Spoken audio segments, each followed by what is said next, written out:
Subscribe करिए rising Uttar Pradesh को और दबाइए इस बेल आइकन को ताकि आप पाए यूपी की न्यूज अपने मोबाइल पर सबसे पहले। नया साल शुरू हो चुका है, इसी के साथ आप सभी लोगों को नव वर्ष की हार्दिक शुभकामनाएं। उम्मीद है कि इस साल भी आप हमारे साथ इसी तरह से बने रहेंगे। चलिए शुरू करते हैं आज के वीडियो को। राजधानी लखनऊ में चक गंजरिया में बनाए जा रहे आईटी सिटी के निर्माण कार्य को पूरा करने के लिए HCL कंपनी को 6 महीने की मोहलत और दे दी गई है। कैबिनेट ने इस पर अपनी मुहर लगा दी है। दरअसल कोरोना महामारी के वजह से काम पूरा न होने में देरी हुई। फिलहाल कंसेशन एग्रीमेंट के अंतर्गत प्राविधानित दायित्वों में छूट व शिथिलता प्रदान करने का फैसला लिया गया। प्रवर्तन निदेशालय यानी ईडी ने सपा सरकार में खनन मंत्री रहे गायत्री प्रजापति के अमेठी स्थित घर से 11 लाख रुपए के पुराने नोट बरामद किए हैं। इसके अलावा ईडी को 5 लाख रुपए के सादी स्टाम्प पेपर, 1.5 लाख रुपए के नए नोटों के कैश और 100 से अधिक बेनामी संपत्तियों के दस्तावेज मिले हैं। बेनामी संपत्तियां गायत्री के नौकरों, ड्राइवर और रिश्तेदारों के नाम पर हैं। ईडी टीम ने गायत्री की अवैध संपत्तियों के बारे में नौकरों से पूछताछ की है। यूपी पुलिस महकमे में बीते दिनों बड़े स्तर पर अफसर प्रमोट हुए हैं, जिसमें 4 आईजी से एडीजी, डीआईजी से आईजी और एसएसपी से डीआईजी के कुल 52 अफसरों को प्रमोशन मिला है। अब नए साल के दूसरे हफ्ते में पुलिस विभाग में बड़े फेरबदल की संभावना है। 13 जनवरी को लखनऊ और नोएडा में कमिश्नरेट व्यवस्था शुरू हुए 1 साल हो जाएंगे। अब पीएम मोदी के संसदीय क्षेत्र वाराणसी और कानपुर में भी कमिश्नरी सिस्टम लागू करने की शासन स्तर पर कवायद चल रही है। चर्चा है कि प्रमोट हुए सभी तेज तर्रार अफसर को कमिश्नरेट की जिम्मेदारी सौंपी जा सकती है। इसी तरह नए डीआईजी और आईपीएस अफसरों को भी पद के अनुरूप तैनात करने पर मंथन जारी है। यूपी और एमपी बॉर्डर पर स्थित रानी लक्ष्मीबाई राजघाट बांध में बेतवा नदी परिषद के अंतर्गत कार्यरत कर्मचारियों ने 8 महीने से वेतन नहीं मिलने से परेशान होकर मध्य प्रदेश को पानी देने वाली नहर को बंद कर दिया। इधर नहर के बंद हो जाने के चलते किसानों के सामने समस्या खड़ी हो गई। नहर बंद होने की जानकारी लगते ही एमपी शासन व बेतवा परिषद के अधिकारियों ने मौके पर पहुंचकर कर्मचारियों को काफी समझाने का प्रयास किया, लेकिन वो नहीं माने। यूपी एमपी के ललितपुर व मध्य प्रदेश के जिला अशोकनगर की सीमा में स्थित रानी लक्ष्मीबाई राजघाट बांध पर बेतवा परिषद में कार्यरत 350 से अधिक कर्मचारियों को यूपी एमपी सरकार द्वारा समय से ग्रांट नहीं दिए जाने के चलते 8 माह से वेतन नहीं मिल पा रहा है। लखनऊ विश्वविद्यालय के कुलपति आलोक राय ने नए साल की पूर्व संध्या पर मीडिया से संवाद करते हुए अपना रिपोर्ट कार्ड पेश किया। इस मौके पर उन्होंने छात्रों के हितों की बात करते हुए कहा कि वह उनकी कोशिश है कि विश्वविद्यालय में अध्ययनरत सीनियर छात्र अपने जूनियर की मेंटरशिप करने का प्रयास करेंगे। उन्हें विश्वविद्यालय के तौर तरीके समझने में उनकी सहायता करें ताकि उन्हें भविष्य में इसकी मदद मिलेगी। इसके साथ ही कुलपति ने छात्र केंद्रित और छात्र हितैषी योजना कर्मयोगी योजना को भी लॉन्च किया, जिसके अंतर्गत विश्वविद्यालय के छात्रों को कैंपस में आंशिक समय की नौकरियों के लिए मौका दिया जाएगा। प्रदेश में कांग्रेस गाय बचाओ किसान बचाओ पदयात्रा निकाल रही है। इसी क्रम में बांदा में प्रदेश अध्यक्ष अजय कुमार लल्लू पदयात्रा निकालने वाले थे, लेकिन गिरफ्तारी की सूचना पाकर उन्होंने अपना दौरा रद्द कर दिया। उनकी गैर मौजूदगी में कांग्रेसी कार्यकर्ताओं ने प्रदर्शन किया, जिन्हें पुलिस ने गिरफ्तार कर लिया।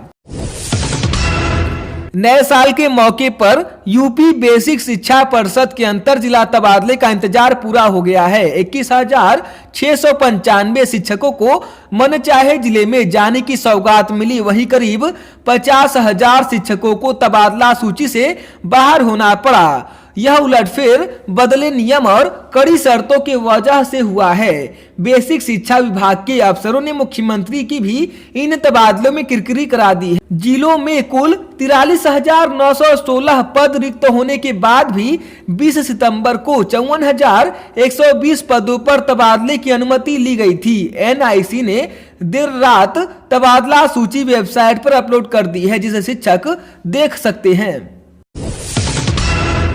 बुलंदशहर के शिकारपुर स्थित सूरजभान सरस्वती विद्या मंदिर इंटर कॉलेज में 10वीं के एक नाबालिग छात्र ने क्लासरूम में ही सहपाठी को गोली मार दी और हत्या कर दी।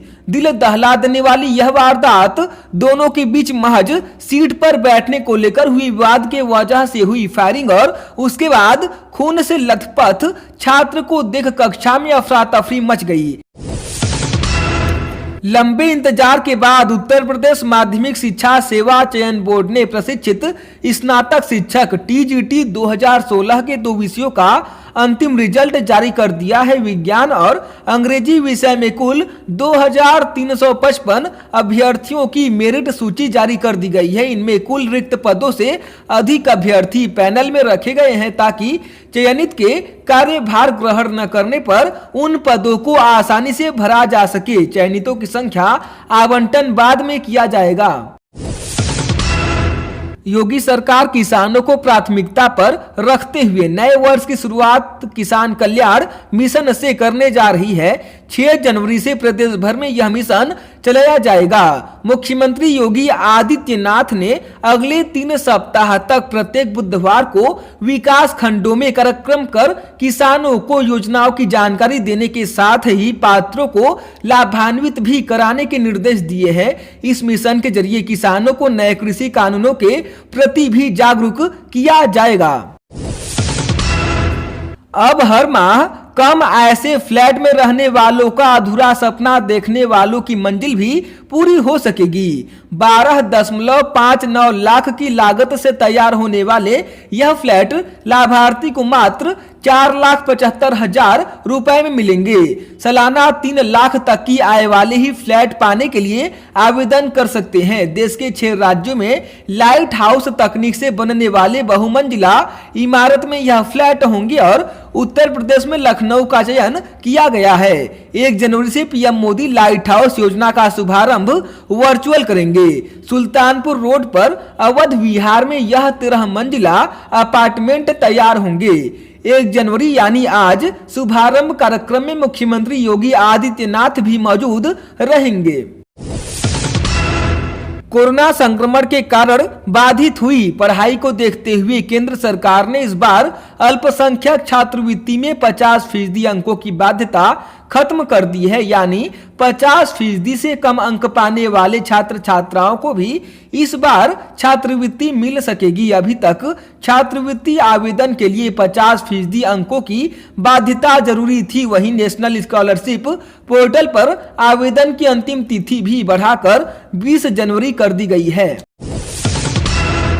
वाराणसी में सीमेंट और सरिया कारोबारी के आवास और कारखानों पर आयकर विभाग की टीम ने 48 घंटे तक दस्तावेजों की जांच पड़ताल की। विभागीय सूत्रों के मुताबिक जांच में लगभग 10 करोड़ के कर चोरी की बात सामने आई है। कारोबारी के जवाहर नगर स्थित आवास के अलावा रामनगर स्थित 3 कारखानों एवं मिर्जापुर के चुनार स्थित एक कारखाने में मिले खरीद बिक्री स्टॉक सहित अन्य अभिलेखों के आधार पर अभी तक की जांच में 10 करोड़ रुपए की आयकर चोरी सामने आई है। आगरा के कस्बा रुनकता में पुलिस चौकी से थोड़ी दूर गांव में तालाब चौड़ीकरण के लिए खुदाई हो रही थी। नजदीक ही बच्चे खेल रहे थे। मिट्टी का एक बड़ा सा हिस्सा गिरने से बच्चे उसके नीचे दब गए। वहां मौजूद लोगों और पुलिस ने तत्काल रेस्क्यू किया। बच्चों को इलाज के लिए ले जाया गया, जहां पर इलाज के दौरान 3 बच्चों की मौत हो गई। ग्रामीणों का आरोप है कि ग्राम प्रधान के प्रतिनिधि की ओर से बिना पैमाइश तालाब खोदा जा रहा था। ग्रामीणों ने प्रशासन से घायलों के इलाज व मृतकों के लिए मुआवजे की मांग की है। यूपी पुलिस ने कोरोना महामारी के बीच काफी सराहनीय कार्य किया है। पिछले एक साल के दौरान यूपी में संगठित अपराधों में कमी आई है। यह दावा अपर पुलिस महानिदेशक कानून व्यवस्था प्रशांत कुमार ने किया। उन्होंने कहा कि यह साल पुलिस के लिए चुनौतीपूर्ण रहा। पुलिस ने महामारी के बीच काफी सराहनीय कार्य किया। हालांकि एडीजी ने कहा कि आने वाले वर्ष में माफियाओं के खिलाफ कठोर कार्रवाई की जाएगी। कोविड वैक्सीन के वैक्सीनेशन के लिए सुरक्षा व्यवस्था का इंतजाम किया जाएगा। स्थानीय निकाय चुनाव की तैयारी भी की जाएगी। इटावा में जियो मोबाइल कंपनी के सर्वर रूम से करोड़ों रुपए का सामान लूटने वाले गैंग को पुलिस ने धर दबोचा। गैंग में दिल्ली के कोरियर कंपनी की फ्रेंचाइजी संचालित करने वाले और एक मोबाइल कंपनी के अधिकारी समेत 10 लोग शामिल हैं। ये सर्वर रूम से सामान चोरी करा विदेशों में कोरियर कर भेजते थे। यह गैंग अब तक 50 करोड़ के सामान की चोरी करके बेच चुका है।